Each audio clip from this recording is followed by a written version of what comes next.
So people ask, why is recovery so important with health and longevity? And to me, those go hand in hand. It's something we totally took for granted, recovery time and, what do I need to do?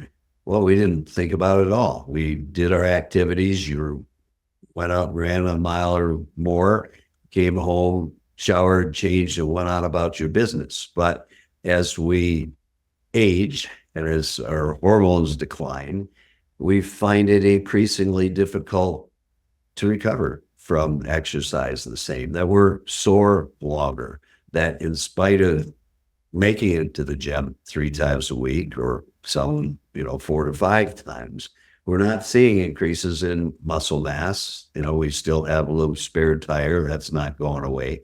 And so what can we do to improve recovery? Well, it's tied hand in hand in with everything that I've just been discussing, and that's hormone balance. When we have adequate hormones, our recovery time is fast. Recovery from injuries is rapid. We take for granted the feelings of having great health and having very little recovery time. And so what can we do to get there? Well, one, we want to restore all our hormone levels. What other things can we do? Well, obviously, nutrition is vitally important. We do IV vitamin replenishment and therapy. As we delve into specifics on vitamin therapy, we do NAD plus infusions. Why? Because NAD plus is the most important coenzyme in your body, and it declines with age. It was at your peak in your 20s and 30s, and now by 40 and 50, it's not the same. And so people do feel a significant difference and an improvement in those recovery times and just daily functioning, all the way from clearness of thought and mental focus, just from NAD plus infusions. We use very specific peptides. We use peptides to help improve recovery from injury, to decrease inflammation. We use specific peptides to induce and improve immune function, some to help raise your own growth hormone levels naturally, which peaked at 20 to 22 and have fallen off significantly since then. We see people, I just talked with a woman today, it was 67. Adequate and optimal growth hormone levels are 200 to 250. So we would most certainly address that with peptides, if not using actual human growth hormone. And so those are just, a small number of the therapies that we would employ to help someone recover faster. It is critical that we entertain these things and that you search out and find ways, at least if you want to be at your best, you want to have the most vitality. My motto is to help people live better, longer. So everything we do improves the quality of life, the way that you feel. What about longevity? Well, then that takes us into the essentials are diet, exercise, and hormone balancing. And then we can have another conversation about other regenerative techniques that help improve longevity, like senolytic drug therapy, things that help rid the body of these really dormant, inactive cells that are kind of a burden on the system. They're done growing, done dividing, but they just hang out and are a load on our endocrine system. And so there's many things that can be done to help to stimulate and improve your recovery time, to drastically improve the quality of life and the vitality that you feel. And that just sense of well-being is that, I feel great. Well, do you? If you don't, why aren't you doing something about it? And so you can click on the link and we can send you to a LabCorp anywhere in America and take a look at those things with you. Maybe you need just a little help and a little coaxing in the right direction as far as diet and exercise.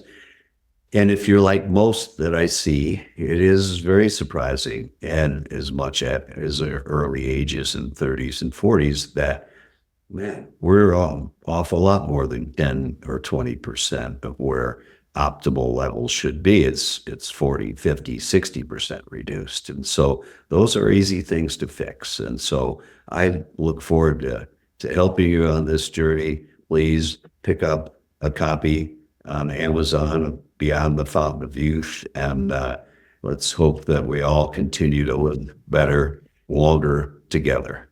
So the daily habits that contribute significantly to vitality and overall recovery, whether it be physical or mental, emotional, spiritual. Your daily mindset is everything. And it is critical that we push ourselves to keep a positive attitude, to fill our mind with positive things, whether it's scripture or personal development, to approach each day as it's going to be our best. And so I find that, really important. If you aren't getting adequate sleep, it's pretty tough to wake up with in a good mood and to have a positive mental attitude. So we want 7 to 8 hours of sleep per night. Things as simple as a hormone like melatonin that you can buy over the counter. Melatonin has anti-cancer benefits. It certainly helps with sleep. It's a hormone that declines with age. You don't need me to help you with that. You can pick that up on your own. I've been taking 10 milligrams of melatonin every night at bedtime for years, not just to help me rest, but because I want to restore all of my hormones.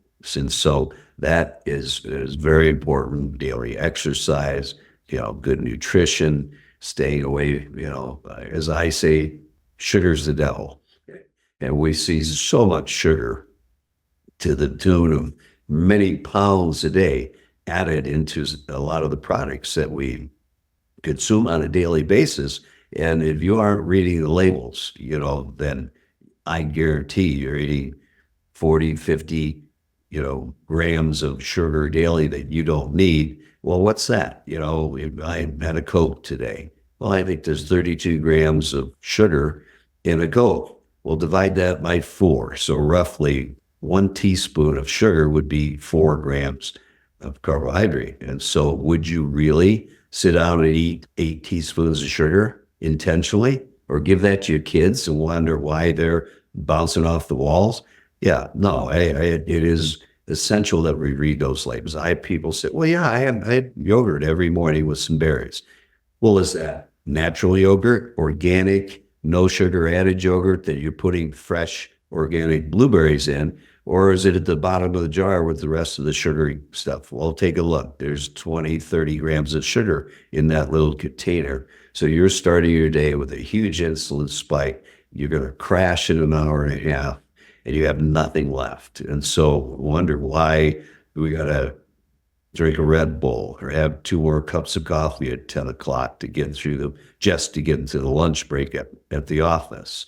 So it is essential that we really work on focusing on what we can do so you're not constantly thinking about what do I need to do to recover. Well, let's not go there in the first place. Let's really work at all the simple things we can do, getting to bed on time, turning off all the technology after 7 or 8 o'clock, read a good book instead of some, stimulating, thrill-seeking show every night, and just relax, get yourself positioned.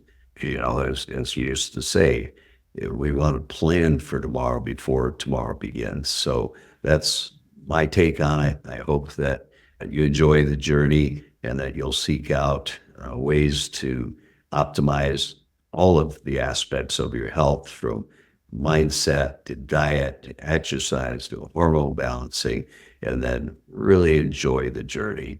God bless.